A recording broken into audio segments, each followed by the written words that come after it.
3 ದಿನಗಳ ಕಾರ್ಯಕ್ರಮ ಇದು. ಪ್ರತಿ ವರ್ಷ 3 ದಿನದ ಕಾರ್ಯಕ್ರಮ. ನಾಳೆ ಪ್ರಾರಂಭ.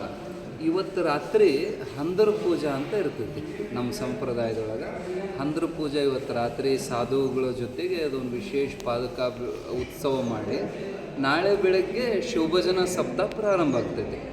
ಶಿವಭಜನ ಸಪ್ತಾಹ ಅಂದರೆ ಬೆಳಗ್ಗೆ ಓಂ ನಮಃ ಶಿವ ಬ್ರಾಹ್ಮಿ ಮುಹೂರ್ತದೊಳಗೆ ಚಲುವಾಗಿದ್ದು 24 ತಾಸು ಕಂಟಿನ್ಯೂ ಓಂ ನಮಃ ಶಿವಾಯ ಗುಂಪು ಇಲ್ಲ ಭಜನಾ ಗುಂಪುಗಳು ನಡೆಸ್ಕೊಡ್ತಾವೆ. ಇದು 3 ದಿವಸ ಶಿವಭಜನ ಸಪ್ತಾಹ. ಇದು ಯಾವುದರ ನಿಮಿತ್ತವಾಗಿ ಅಂದರೆ ಸಿದ್ಧಾರೂಢ ಮಹಾಸ್ವಾಮಿಗಳ ಅಗ್ರಗಣ್ಯ ಶಿಷ್ಯರಾಗಿರುವಂಥ ಮುಪ್ಪಿನಾರಿಯ ಪರಮಹಂಸ ಮಹಾತ್ಮಾಜಿಯವರು, ಶಾಪಾನುಗ್ರಹ ಸಮರ್ಥರು, ಲೀಲಾಮೂರ್ತಿಗಳು, ದ್ವಿತೀಯ ಸಿದ್ಧಾರೂಢರಂಥೇಳಿ ಸಿದ್ಧಾರೂಢರಿಂದನೇ ಅಭಿದಾನ ಹೊಂದಿದಂಥವ್ರು. ಐರಣಿ 2ನೇ ಹುಬ್ಬಳ್ಳಿ ಆಗ್ತದಪ್ಪ, ನೀ 2ನೇ ಸಿದ್ಧಾರೂಢಾಗಿ ಮೆರಿತೀಯ ಅಂತ ಸಿದ್ಧಾರೂಢರು ಆಶೀರ್ವಾದ ಮಾಡಿ ಅವರನ್ನು ಈ ಭಾಗ ಉದ್ಧಾರ ಮಾಡೋ ಸಲುವಾಗಿ ವೇದಾಂತ ಪ್ರಚಾರ ಮಾಡೋಕ್ಕೆ ಸಲುವಾಗಿ ಕಳಿಸ್ಕೊಟ್ರು. ಇದು ಮೂಲತಃ ಒಂದು ಜಾತಿಗೆ ಸಂಬಂಧಪಟ್ಟಂಥ ಮಠ, ಸುಕುಳಸಾಲಿ ಸಮಾಜದ ಒಂದು ಪೀಠವಾಗಿದ್ದಂಥದ್ದನ್ನು ಸಿದ್ಧಾರೂಢರಿಗೆ ಶರಣಾಗಾತರಾಗದ ಬಳಿಕ ಆ ಜಾತಿ ವ್ಯವಸ್ಥೆಯನ್ನು ಕಿತ್ತು ಹಾಕಿ ಜಾತ್ಯತೀತ ಮಠವನ್ನಾಗಿ ಬದಲಾವಣೆ ಮಾಡಿ ಎಲ್ಲ ಸಮಾಜದವರನ್ನು ಒಳಗೆ ತಗೊಂಡು ಸಿದ್ಧಾರೂಢ ಪರಂಪರೆ ಮುಂದುವರಿಸಿದವರು ಮುಪ್ಪಿನಾರ್ಯ ಪರಮಹಂಸ ಮಹಾತ್ಮಾಜಿಯವರು. ಈ ಮಠ ಸಾವಿರಾರು ವರ್ಷಗಳ ಇತಿಹಾಸ ಇರುವಂಥ ಮಠ. ಮೂಲತಃ ದತ್ತಾತ್ರೇಯ ಭಗವಂತ, ದತ್ತಾತ್ರೇಯರ ದತ್ತಪೀಠ ಅಂತಾರೆ ಇದಕ್ಕೆ. ಮೂಲತಃ ದತ್ತಪೀಠ ಇದು. ಅವರ ನಂತರ ಶಂಕರಾಚಾರ್ಯರು ಸ್ಥಾಪನೆ ಮಾಡಿದಂಥ ಇದು ಲಿಂಗ, ಓಂಕಾರೇಶ್ವರ ಲಿಂಗ. ಅವರ ನಂತರ ಯಾವ ಕೊಟ್ಟೂರು ಬಸವೇಶ್ವರರು ಸಹಿತ ಅನುಷ್ಠಾನ ಮಾಡಿದಂಥ ಸ್ಥಾನ. ಒಟ್ಟು ಶರಣ, ಆರೂಢ, ಅವಧೂತ 3 ಪರಂಪರೆಗಳು ಸಂಗಮವಾದಂಥ ಕ್ಷೇತ್ರ ಐರಣಿ ಕ್ಷೇತ್ರ. ಈ ಕ್ಷೇತ್ರದೊಳಗೆ ಸದ್ಯ ನಾಳೆ ನಡೆಯುವಂಥದ್ದು ಮುಪ್ಪಿನಾರ್ಯ ಪರಮಹಂಸ ಮಹಾತ್ಮಾಜಿಯವರ ಪುಣ್ಯಾರಾಧನೆ ಕಾರ್ಯಕ್ರಮ. 42 ವರ್ಷ ಆಯಿತು ಅವರು ದೇಹ ಬಿಟ್ಟು. ಇದು 42ನೇ ಪುಣ್ಯಾರಾಧನೆ. ಯಾವ ಹುಬ್ಬಳ್ಳಿ ಇವರ ಗುರುಗಳು ಏನು ಸಿದ್ಧಾರೂಢರು, ಅಲ್ಲಿ ಅವರ ಪುಣ್ಯಾರಾಧನೆಯನ್ನು ತೆಪ್ಪದ ತೇರಿನೊಳಗೆ ನಡೆಸುವಂಥದ್ದು ಅಲ್ಲಿ ಪರಂಪರೆ. ಈ ಸರಿ ನೂತನವಾಗಿ ನಾವು ಕೂಡ, ಯಾಕೆ ಅವ್ರ ಶಿಷ್ಯರಲ್ಲ, ಇದು ಅದೇ ಪರಂಪರೆ, ನಾವು ಕೂಡ ಅವರು ಕೆರೆ ಒಳಗೆ ತೆಪ್ಪುತ್ತೇರು ಹೇಳಿದ್ರೆ ನಮ್ಮ ಭಾಗ್ಯ ಇಲ್ಲಿ ತುಂಗಭದ್ರಾ ನದಿನೇ ಹರಿತಾ ಐತಿ ಈ ಮಠಕ್ಕೆ ಮಕ್ಕಳಿಗೆ. ಆ ನದಿ ಒಳಗೆ ಅಪ್ಪವ್ರನ್ನ ತೆಪ್ಪದೊಳಗೆ ಕೂರಿಸಿ ತೆಪ್ಪದ ತೇರನ್ನು ಮಾಡಿ ಒಂದು ಹೊಸ ಒಂದು ಪ್ರಯೋಗ ಇದು. ಸಿದ್ಧಾರೂಢ ಮಠದೊಳಗೆ ಯಾವ ಪ್ರತಿ ಅಮಾವಾಸ್ಯೆಗೆ ಆರೂಢ ಆರತಿ ಅಂತ ಏನು ಮಾಡ್ತಾ ಇದ್ದಾರೆ, ಅದೇ ಟೀಮನ್ನು ಇಲ್ಲಿ ಕರೆಸ್ತಾ ಇದ್ದೀವಿ.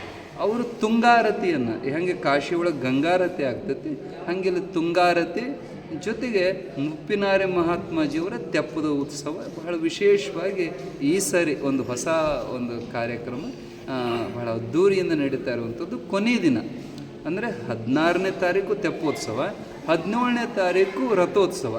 ಬೆಳ್ಳಿ ಪಲ್ಲಕ್ಕಿ ಒಳಗೆ ಅಪ್ಪೋರದು ಉತ್ಸವ, ಆಂದೋಲಿಕ ಉತ್ಸವ ನಂತರ ಹೋಗಿ ಅಪ್ಪೋರು ರಥ ಏರ್ತಾರೆ. ಇಬ್ಬರು ಈಗಿನ ಹೊಸ ಉತ್ತರಾಧಿಕಾರಿಗಳನ್ನು ಮಾಡಿಕೊಂಡಿದ್ದಾರೆ. ಸಿದ್ಧಾರೂಢ ಭಾರತಿ ಸ್ವಾಮಿಗಳು ಮತ್ತು ಬಸವರಾಜ ದೇಶಿಕೇಂದ್ರ ಮಹಾತ್ಮಾಜಿಯವರ ರಥೋತ್ಸವ. ಆ ದಿವಸವೇ ಧರ್ಮಸಭೆ ಜೊತೆಗೆ ಸಾಮೂಹಿಕ ವಿವಾಹವನ್ನು ಕೂಡ ಈ ಕ್ಷೇತ್ರದೊಳಗೆ ಆಯೋಜನೆ ಮಾಡಿದ್ದಾರೆ. ಯಾವ ಬಡಬಗ್ಗರು ಮತ್ತು ಭಕ್ತರ ಬಳಗದೊಳಗಿರುವಂಥ ಅವರಿಗೆಲ್ಲ ಮಠದಿಂದನೇ ಅವರಿಗೆ ವಸ್ತ್ರ, ಬಂಗಾರದ ತಾಳಿಗಳನ್ನು ಕೊಟ್ಟು ಗುರುಗಳ ಸಮ್ಮುಖದೊಳಗೆ ಸಾಮೂಹಿಕ ವಿವಾಹಗಳು ಕೂಡ ಅದ್ದೂರಿಯಾಗಿ ನಡೀತವೆ. ಪ್ರತಿದಿನ ಈ 3 ದಿನವೂ ಬೆಳಗ್ಗೆ ಮತ್ತು ಸಂಜೆ 2 ಹೊತ್ತು ಪ್ರವಚನ ಕಾರ್ಯಕ್ರಮಗಳು ಇಲ್ಲಿ ಬಹಳ ವಿಶೇಷವಾಗಿ ನಡೀತವೆ. ಬೇರೆ ಅನಂತ ಮಹಾತ್ಮರು ಬೇರೆ ಬೇರೆ ಕಡೆಯಿಂದ ಒಳ್ಳೊಳ್ಳೆ ಪ್ರವಚನಕಾರರು, ಅನೇಕ ಸಾಹಿತಿಗಳು, ರಾಜಕೀಯ ಧುರೀಣರು, ಜಾನಪದ ಕಲಾವಿದರು, ಸಂಗೀತ ಬಳಗದವರು, ಬಹಳ ವಿಶೇಷವಾದಂಥ ಕಾರ್ಯಕ್ರಮ ಇರ್ತದೆ. ಹೆಚ್ಚಿನ ಸಂಖ್ಯೆಯೊಳಗೆ ತಾವೆಲ್ಲರೂ ಬಂದು ಆ ಎಲ್ಲ ಕಾರ್ಯಕ್ರಮದೊಳಗೆ ಪಾಲ್ಗೊಂಡು ಕಾರ್ಯಕ್ರಮ ಯಶಸ್ವಿ ಮಾಡಬೇಕಾಗಿ ವಿನಂತಿ.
ವಿಡಿಯೋನ